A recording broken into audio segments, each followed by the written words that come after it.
Welcome to the Legacy Leaders Podcast. Are you doing the best for your client to help them create their legacy? Are you creating a plan that goes far beyond finances to help people ensure that it becomes the driving force behind all decisions? On this podcast, hosts Katie Beth Hand and Stan Miller will help you with growing your practice and your clients' peace of mind. Together, they bring the best and brightest minds to share with you how to help your clients develop their best legacy. And now, here are your hosts, Katie Beth and Stan. Welcome back to the Legacy Leaders Podcast with your hosts, Stan Miller and Katie Beth Hand. Our guest today is a business coach to financial professionals, Nick Davies. Nick, thank you so much for joining us. We are really excited to have you with us today. Well, I appreciate it. I'm excited to be here. Absolutely. So tell us a little bit about your background and what kind of got you into, this is a very specific niche that you have. So tell us a little bit about your backstory and what got you into this line of work that you do. Thank you. It's always interesting to reflect on my story. And I always have this piece in the back of my mind goes, who wants to hear about my story? But isn't it interesting? We want to hear about your story. Oh, yeah, no, go. Like, I heard it. I appreciate it. But it's always interesting that pops up for me, because I think it's always fascinating to hear someone's story, but your own story is your own story. It's a different thing. But I spent 20 years working for big banks all over the world. Started out in London, of course, and that's where I grew up and spent a long time working there and working in COO type roles, trading type roles, getting a lot of leadership experience, working with people and teams. And if I look back at that part of the journey, I can kind of see threads that got me to where I am now, but obviously I couldn't see it at the time. But people fascinated me. Why do people do the things that they do or not, as the case may be? What motivates people to take the action or not take the action? And I ran teams from a young age and run projects and programs of work and did a bunch of traveling, left to do a bunch of traveling. I worked in Asia for a couple of years, which was an amazing experience, and just really underscored how important communication is, how important connectivity, community, relationship is. All that part really underpins everything, but certainly underpins business. And I moved to America back in 2012 or so, something like that. And I continued on the journey of leadership and helping people. But there was a moment where I was working on Wall Street, and I just had a epiphany moment where I was just like, what am I doing here? Like, I feel like this is not what I really want to do. Spent almost 20 years doing this, and it's been rewarding. I've got to travel a lot. I've learned a lot, had a decent amount of impact, but it's not really what I want to do. It's like, what do I love about what I do is helping people. And I found myself like, actually, what I was doing the last few years working in banking was just spending a lot of time with people, helping them get in there to outcomes, getting clarity around their outcomes, helping them get to the next level. And I thought, that's what I want to do. I want to do that all the time. And I thought, I'm gonna be a coach. I'm gonna help people get to their outcomes, get really clear about it. And I didn't really know what a coach was at the time. I thought, that sounds good. I'll go do that. And so, long story short, I went to be a Tony Robbins coach for a number of years, which was an amazing experience. Super high standards for delivery. I coached hundreds of Tony's clients. Great experience, great company. And then there was a point where I said, okay, I want to go and create this for myself. I want to create a business and I want to work with business owners. And I started working with business owners. We moved to North Carolina, and then I started gravitating towards financial advisors. And I found myself with a bunch of financial advisor clients. And then I said, this seems like it makes sense for me. I mean, it seems like it's the place where I can add most value. I get the most fulfillment. And so I decided a few years ago to be all in with financial advisors. And that is absolutely my focus now. And as I mentioned to you, Stan, before we started going here, since you asked, my focus is to help 100,000 financial advisors in the next 3 years in any way I can. Well, that's a big number, and you're not going to be able to meet with all those guys one-on-one, right? So you've got to have some approaches to do that allow you to clone yourself, right? To scale yourself. So I'm curious, what are the vehicles that you see that you're using to be able to bring that kind of leverage to impact 100,000 advisors? Yeah, absolutely. And to think about legacy, which is the show's about, it's really that frame in which I created that outcome and focus. In order to create a big enough impact that it lasts, I got to think with a big enough time frame and a big enough volume of people.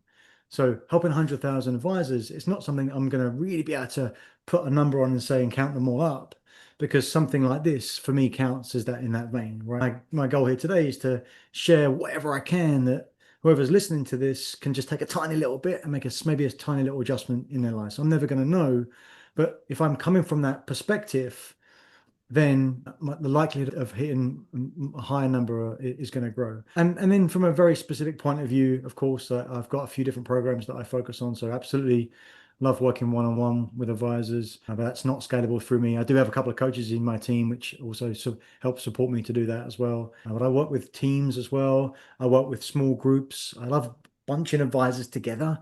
Bunching advisors together, which are kind of just adjacent to them. It's just, I always think about 100-meter race in the Olympics. I was thinking about the men's or the women's 100-meter race. So watching that's like the flagship event. And those 8 men or women in that final, right? The guy that or the lady that comes first gets the gold medal, gets all the marbles, right? And the person that comes 8th, nothing.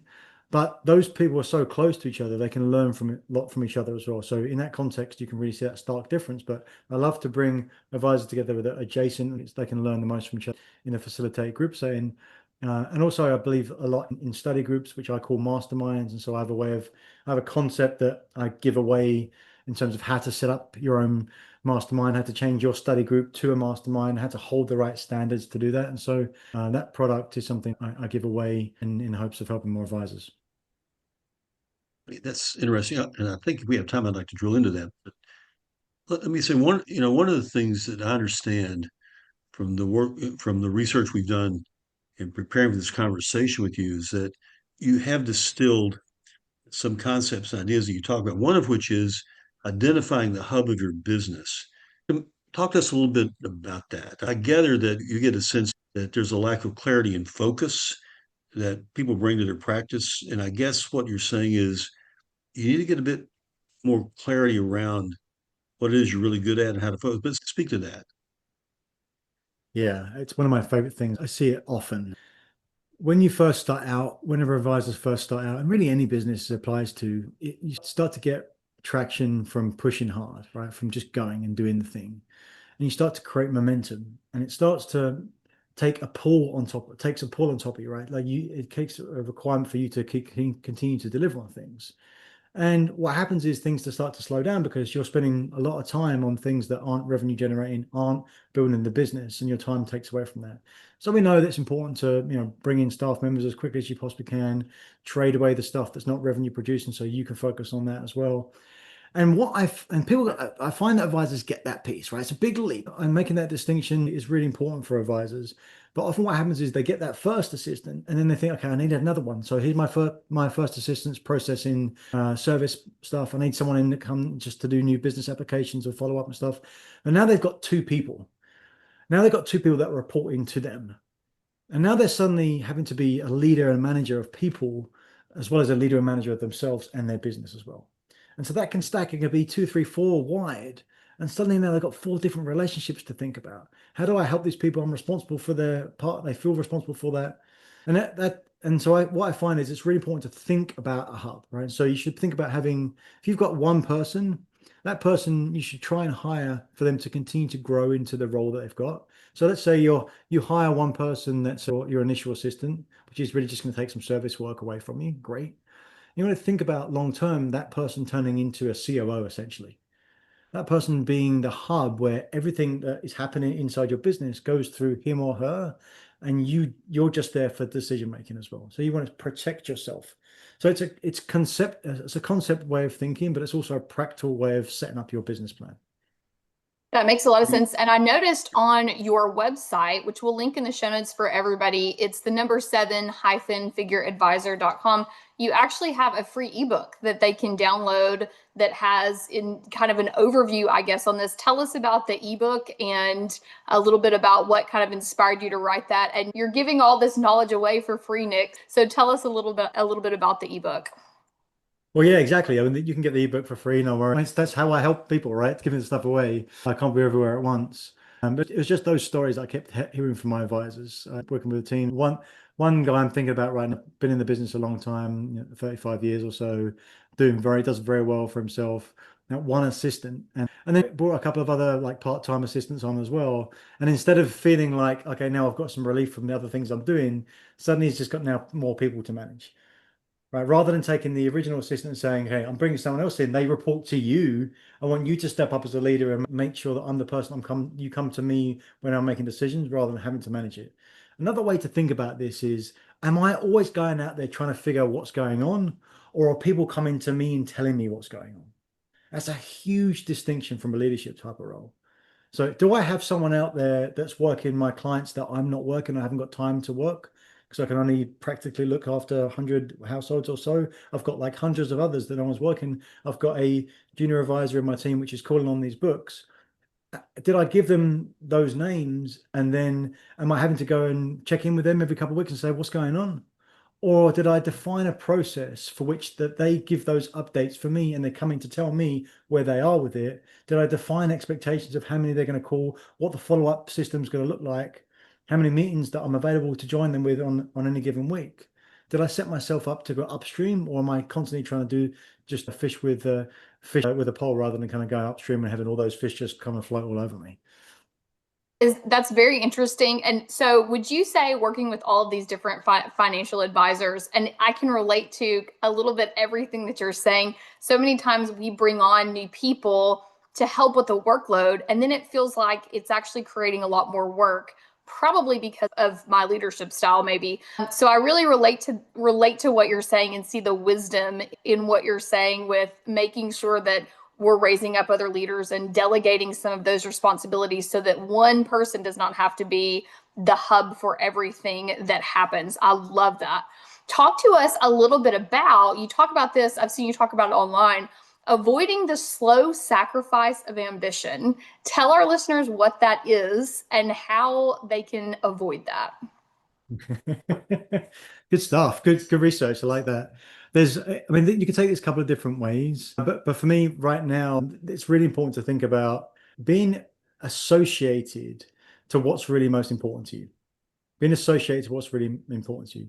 It's very easy to get stuck in this drift. I was at a mastermind which I was participating at the beginning of this year, and we talked about that a lot. And it's kind of like being in a little rowboat. You're one side of the lake, and you're trying to go to the other side of the lake, right? And you set off really excited about that ambition and getting to the other side of it. Like you're running off fast in your rowboat, and you kind of get to the middle where you want to take a break because you want to stop and smell the roses for a little bit. And whilst you're doing that, you're not realizing that the current's still moving and the boat is drifting. And if you're not careful, you can look up and you're in a completely different place of the lake. Or said differently, you can look up and 2 years have gone by. And where's my business gone? Why am I still at the same revenue levels? I'm stuck in the same old rotation over and over again. And so super important to think about association to what's important and why am I going there? And that's why the name of your podcast really resonates for me, because you want to be thinking about what is the legacy that I want to create? What's the pull that you're going to constantly have in order to give you the motivation on a day-on-day basis, right? And it's one thing to say about work ethic, I'll go out and I'll do the thing because I said that I would, but it also should be something that inspires you to get to that. So that's the frame in which I look at that from. And so, Nick, one thing that you do talk about, and this it's probably obvious for everybody, certainly anybody who's been in business knows this, but you remind us of this, that the real secret to being able to grow is putting together a team of people that give you leverage. You call it building the dream team.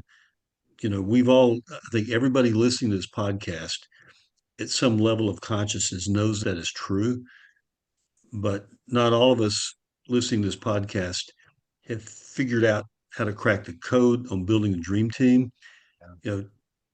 Take a minute and tell us a couple of secrets about how to go about doing that. Yeah, totally. I love that. I got to acknowledge the first thing you said as well, because most people listening to this will have heard the things that we're talking about, maybe not in the exact words. And so oftentimes we think, oh, I know that, right? I got that. But I love this quote. We need to be reminded way more than we need to be taught. It's not a question of what do I need to know that's new. It's what do I need to be applying that I already know. That for me is the most fundamental question. Once you've got some sort of level of success, that's the question you need to be asking yourself every day. Really believe that wholeheartedly. And it's part of building the dream team. So to answer that question, Stan, part of the number one piece of building the dream team is to define, where are you going? What is your vision? Or indeed, if you're part of your business trajectory where you're really thinking about the legacy overall, but wherever you might be, I think about vision. And I like to think about vision in like a 3-year increment, because you can achieve a lot in 3 years, but it's not so far out. It seems esoteric. So 3 years, what does my business really look like? And you've got to define what that is for you. You've got to write it down. You've got to think about it. You've got to be able to talk about it with a passion. You've got to be able to talk about it to kind of light it up as well. And some people are better at that than others. And so I've got a really clear way of laying out what are the steps to do that, with the process to create the vision. And then you can get really clear about what it is that you want. And when you're clear and inspired about that, you can talk to other people about that. And so when you're building your dream team, the first thing you want to do is not to say, can you come in and do this task for me? I need someone to process my business. That's not a question. It's really a question. Success over a long time is very rarely a question of capability. It's more a question of motivation and continual, consistent showing up to do the thing. And so by having someone come in to say, look, hey, this is my vision for the future. It's more than me. And by the way, of course, all good visions require more than one person to get there, right? Building something which sucks in people, that's big motivation. So sharing that vision in the brightest detail you possibly can to say to someone, look, this is my vision. This is where I want to go. This is what I want you to do to be part of that. How do you feel about being part of this vision? And oh yeah, this is the things we need to do day to day right now, but this is where we're going. Like that's how you build a dream team. And that person doesn't have to look at your vision and say, oh, that's exactly what I want as well. All they need to do is see a little bit of themselves in it and say, like, oh, I've defined my vision as well, or I've got a good idea of where it might be. I can see how, if I follow your vision, that's going to help me get mine as well. Or oftentimes people just haven't done that. And they're excited to go, I just want to be part of that. That sounds awesome. And really, that's what leadership is. Leadership is saying, this is what I'm going to go do. I'm going to go create something. I don't know exactly how I'm going to get there, but I know I'm going to get it. That's what inspires people. You know, those are the type of people that walk past and you look at them and go, that person's going somewhere. They know where they're going, and people just get up and follow. And so that's how I believe the starting point of building that dream team is really be clear about what your vision is and help other people associate to your vision so they can be a part of it as well and make a real impact. So clarity of vision. Absolutely. Sounds pretty important. Absolutely. Clarity of vision certainly is important, Nick. And then say it for me one more time, because I'm going to write it down. Your quote, which hit me right in the heart, about needing to remember, not needing to be taught. What was it? Yeah, not my quote for sure, but it's you need to be taught. You need to be reminded way more than you need to be taught. You need to be reminded way more than you need to be taught.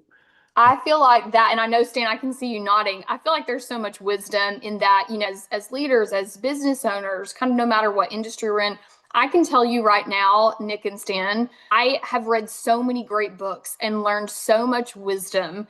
And then slowly after a little while, that starts to fade out. And so I love that idea. I think it's so true, so accurate, that we need to be reminded much more than we need to be taught. But thank you for sharing that with us. That was a great little tidbit of wisdom. So with all of these financial advisors that you've worked with for these last years, what would you say the number one mistake is that you see them making? Well, we already touched on the vision. I'd say that's the most fundamental piece. That's where I start with everyone. Okay. Hey, what are you trying to achieve right now?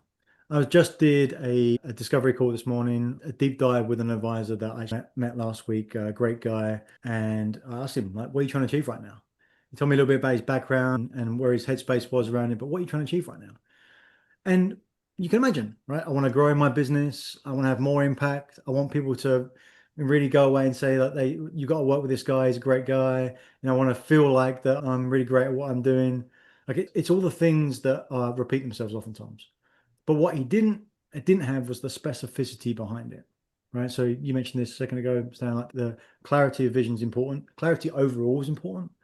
If I was to sum it down to three things in terms of what I do, and perhaps you can think of it as like a cycle of success. Number one is create clarity. Number two is create a strategy. Now, here's what I see all the time, Katie Beth, to answer your question. People know they need to set goals. Most people know they need to set goals. They need to have a plan. Life doesn't go to plan if you haven't got one. So they go to that strategy place first. What's my strategy? What's my plan? Now, people know that, but most people don't know how to do that properly. But more importantly, they don't do the first thing. They don't create the clarity. So they're not actually sure around where they actually really are, what's most important to them, and where they want to get to. So they're creating a strategy based on sand. They're not really having a real foundation to go to.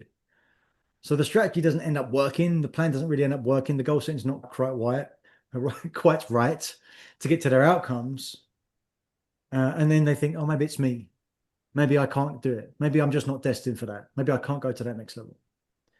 And so that's what I see fundamentally every single time. It's a lack of clarity. That's right. And it's no fault of anyone. It's not an intelligent thing. It's not an experienced thing. It's really hard to see yourself. It's really hard to see yourself. No, I agree with that. And lack of clarity is something, no matter kind of what industry you're in, I feel like lack of clarity is probably one of the biggest issues across the board. A lot of times, the boss, the visionary gets bogged down in those day-to-day operations, training new people, dealing with clients, all of those different things. And I can see that the lack of clarity and vision can cause multiple problems kind of along the path. So I love that's where you start. And I appreciate the fact that you bring that up as one of the problems. I feel like, a lot of times with different advisors and coaches, they don't really think through the vision. They're looking at the day-to-day running of operations without really thinking big picture. And big picture is what it's all about. The big vision is why everybody shows up to work every day.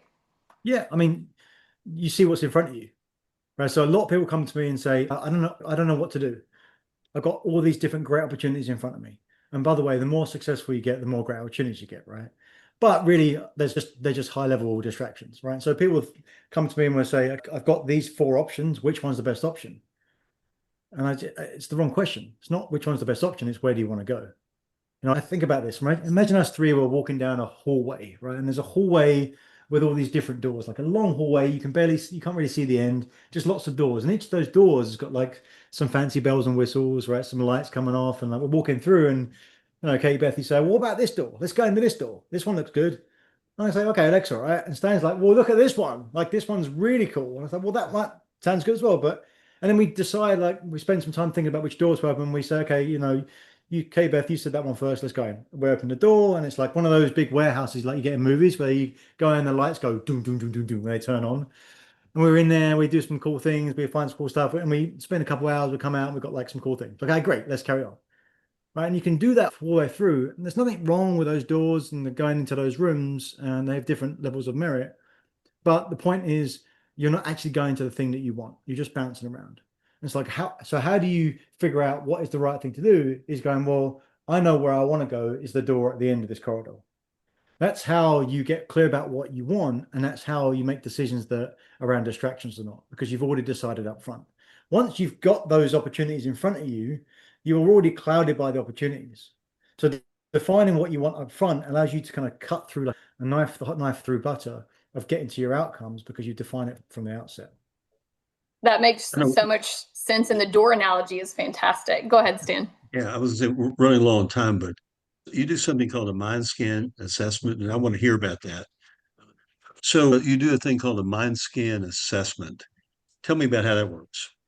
Yeah, MindScan's really cool. There's loads of great assessment tools out there, lots of them, and I've had experience with many of them. And the biggest piece for all is really just to create awareness. And MindScan is something that I have proprietary access to. It's a really cool thinking tool. It's almost like you can get an MRI, like a snapshot of where your thoughts are in a given moment.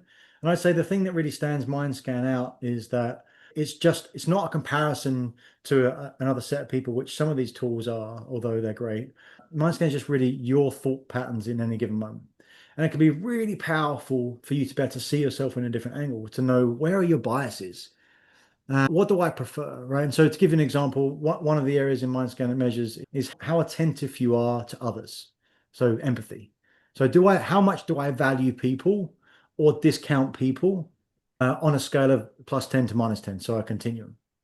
And so wherever you are, you think it's the right thing. Otherwise, you wouldn't be there. But it's awesome to think about it, creating some math, some value around it to say what some standard places. So it's really fascinating to see where you might stand on it, right? So if you are up to the end of it, like so valuing people so much, that's a really great thing.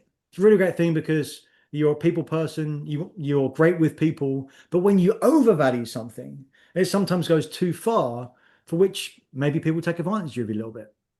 Maybe you give people too many chances. And it's great to kind of be able to have that awareness in yourself to say, oh, that's a fascinating thing. So it's a really cool tool. That's one quick example of it. And you can also do it across teams, which is immensely powerful. A couple of hours ago, I was talking to one of my best clients. I'm about to go see him and his team out in Washington in a couple of weeks' time. And we're going to do a group mind scan. We haven't done one of them for a couple of years from them, but it's going to be 7 or 8 of them. We're going to do a mind scan. We're about to see how individually they think, application to business, application to personal life, but also we have to do a mind scan graph and such that we can see how the whole team thinks as a whole. As a team as a whole, do we bias people positively or negatively? Do we bias taking action positively or negatively? How clearly do we see the structure and the strategy that we have in our business, individually and across the team? So it's a really powerful tool to create that awareness, or said differently, clarity. And then that allows us to get to that next place, which is the strategy we talked about. And I didn't mention it, but the third piece is the accountability. It's the checking in to make sure that we're on track. Tool you've developed, right? Yes, it was originally created by a guy called Dr. Robert Hartman back in the early 70s. He did the research he did for it was actually nominated for a Nobel Prize, but the tool itself is proprietary to Profile Coach here. So it spits out some fascinating stuff. That is really cool. Yes, that is very cool. Well, Nick, thank you so much for taking the time to share all of your wisdom with us. We really appreciate it. And for our listeners, we also want to thank all of you for joining us. This has been the Legacy Leaders Podcast with your hosts, Stan Miller and Katie Beth Hand. And our guest today was Nick Davies. And to connect with Nick and find out more about working with him, you can find him on LinkedIn, and you can also find him online at the7-figureadvisor.com. We will link both of those in the show notes for you to make it easy. And Nick, thank you again. This was awesome. Thank you so much. You've been listening to the Legacy Leaders Podcast with Katie Beth Hand and Stan Miller. For more information on them and the show, please visit pinnaclelegacylaw.com. If you like what you've learned today, do share the program with your friends and subscribe wherever podcasts are found.